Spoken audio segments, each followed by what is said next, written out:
अस्सलाम वालेकुम। आज हम पढ़ेंगे आयरन डेफिशिएंसी एनीमिया के बारे में।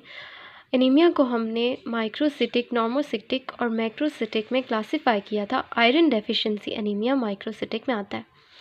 तो आयरन डेफिशिएंसी एनीमिया को डिफाइन ऐसे करेंगे कि are condition in which your body does not have enough iron when your body needs to make haemoglobin.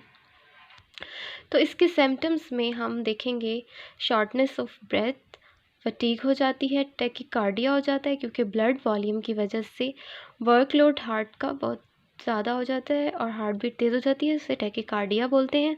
पीका हो जाता है। पीका में हमें क्रेविंग होती है इनएडिबल थिंग्स को खाने की, जैसा कि डर्ट या आइस क्यूब, इस तरीके से। सिनकपी यानी डिजीनेस से फील होती है। रेस्टलेस लेग सिंड्रोम होता है और भी बहुत से सिम्टम्स होते हैं। तो इसकी कॉजेज़ ये होंगी कि ब्लड लॉस ज़्यादातर ब्लड लॉस होता है मेनोरेजिया की वजह से या अल्सर्स की वजह से भी हो सकता है। विमेंस में ज़्यादातर मेंस्ट्रुएशन या मेनोरेजिया की वजह से हो जाता है और लो आयरन डाइट की वजह से। अब मैं आप लोगों को बताऊंगी कि हमें आयरन ज़रूरत क्यों होती है। ये तो हमें पता चल गया कि आयरन डेफिशिएंसी की वजह से ये एनीमिया होता है, लेकिन हमें ये जानना ज़रूरी है कि आयरन हमें ज़रूरत क्यों होता है। आयरन हम जीआई ट्रैक्ट से लेते हैं। तो आयरन इसलिए ज़रूरी होता है कि हमारे पास एक पिगमेंट होता है प्रोटोपोर्फिरिन। प्रोटोपोर्फिरिन के साथ आयरन इनकॉर्पोरेट होके फंक्शनल हीम बनाता है, जो कि फंक्शनल हीमोग्लोबिन बनाने के काम आता है। तो हीमोग्लोबिन बना होता है हीम से और ग्लोबिन से। हीम बनता है आयरन और प्रोटोपोर्फिरिन से। अगर हमारे पास आयरन नहीं होगी तो प्रोटोपोर्फिरिन पाइलअप होना स्टार्ट हो जाएगा और फंक्शनल हीमोग्लोबिन नहीं बनेगी। जब हीमोग्लोबिन नहीं बनेगी, हीमोग्लोबिन हमारे जो रेड ब्लड सेल्स का मोस्ट जो वॉल्यूम होता है वो हीमोग्लोबिन से होता है। अगर हीमोग्लोबिन नहीं होगी तो सेल छोटा हो जाएगा साइज़ में, इसलिए इसको माइक्रोसिटिक बोलते हैं।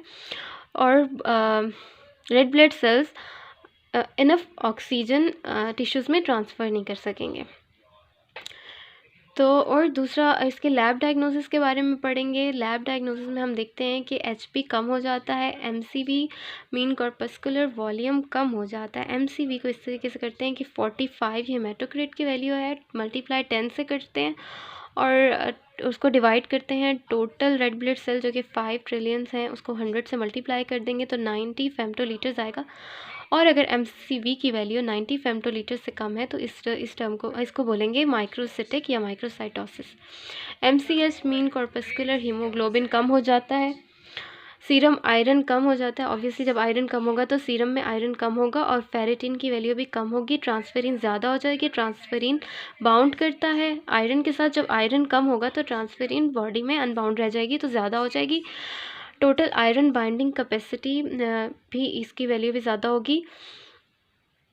तो ज़्यादातर इसका गोल्ड स्टैंडर्ड जो टेस्ट है वो आयरन डेफिशिएंसी एनीमिया का बोन मैरो बायोप्सी है। ज़्यादातर सीबीसी से भी ये डायग्नोज किया जा सकता है। Thank you.